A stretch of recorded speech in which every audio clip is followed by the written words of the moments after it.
We're going to talk for a second about why it's important to speak about generational trauma, ancestral healing in the treatment of complex or relational trauma.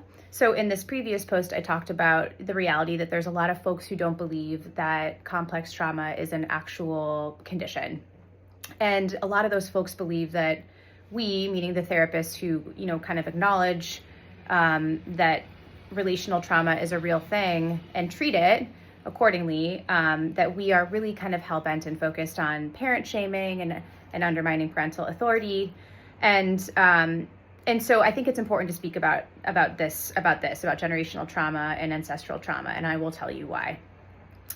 When I am working with individuals who have relational trauma, and we're talking about, the reality that there are a variety of reasons why their parents were unable to be attuned to them, to be consistently attuned, to be consistently nurturing, to be consistently warm, present, and to be emotionally mature.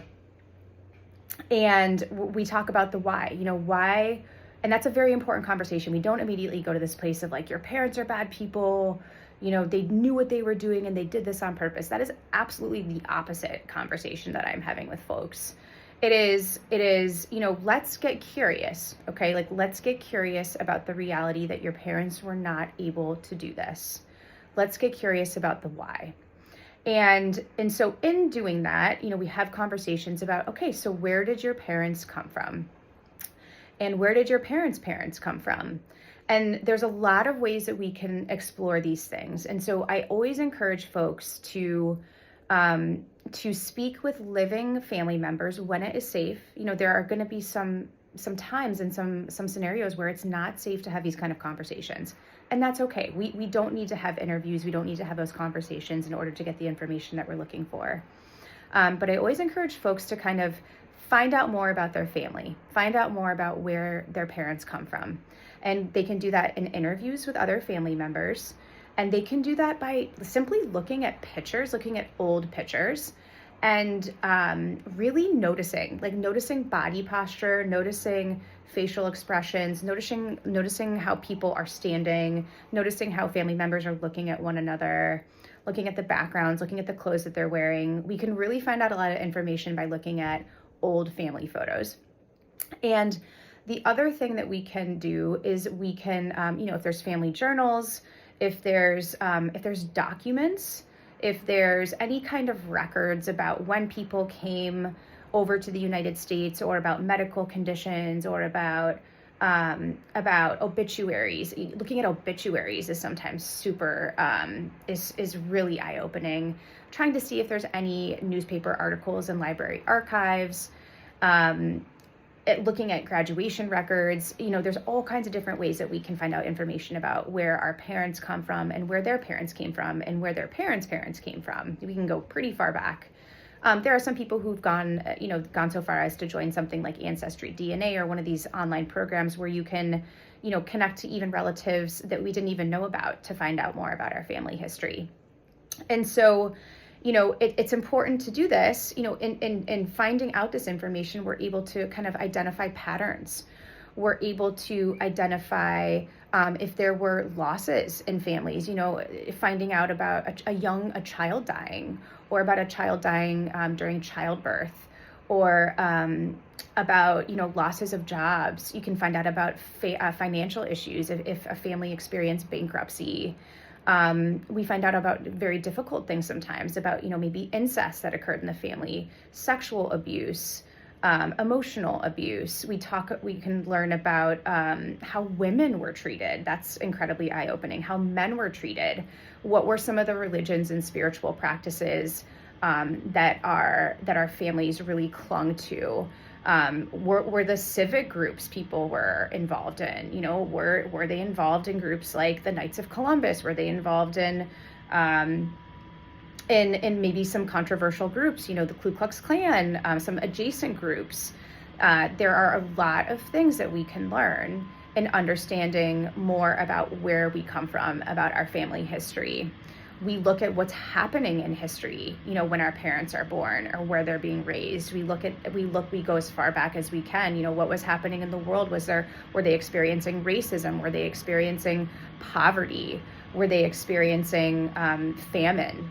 These are a lot of what was the political climate like? These are really important considerations in understanding how our parents came to be the way they were, and how their parents came to be the way they were, and on and on and on. And so this is really important in understanding this. When we have relational trauma, we inherently have a set of beliefs that are incredibly damaging. So some of these beliefs may look like, there is something fundamentally wrong with me. I am a bad person. We could even go as far as saying things like, I'm a sinner, I'm a liar, I'm a cheater, I'm alone, I'm not deserving of love. Basically this, I am damaged at my very core. And this goes back to what we talked about even prior, which is when our parents are unable to be parents that we need, to be that secure, nurturing attachment figure. As children and adolescents, we automatically then go to this place of, oh, it's because of me. It's because of my fault. It's because I did something wrong. It's because I'm the problem. Because again, we cannot accept or admit that our parents are unable to be parents. If a child gets to that place, they crumble. And again, that does not look good at all, folks. And I think a lot of us kind of know what that looks like. We've experienced that. We've seen that in the news. We may have seen that even in our personal lives, okay? And so we automatically go to this place of, I am the problem. I am the person to be blamed here. I caused this. I caused my parents to be this way. And it's simply not true. And so in understanding where our parents come from, we can really start to internalize and understand and come to this place of truly believing it wasn't my fault. I am not fundamentally bad. I did not cause them to be this way. I am not damaged. I am absolutely deserving of love. Okay?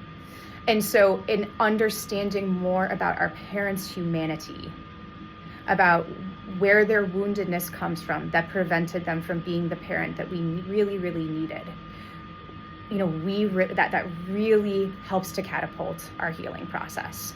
Really, it's such an important and I think often missed part of the healing process in relational trauma. And we also come to this place in certainly understanding where our parents come from, does not excuse bad behavior. It doesn't excuse abusive behavior, right? That's not what I'm saying. But what I'm saying is it helps us to begin to hold multiple truths at once, right? My parents, they parented me in a way that caused significant damage to me, which I'm now healing.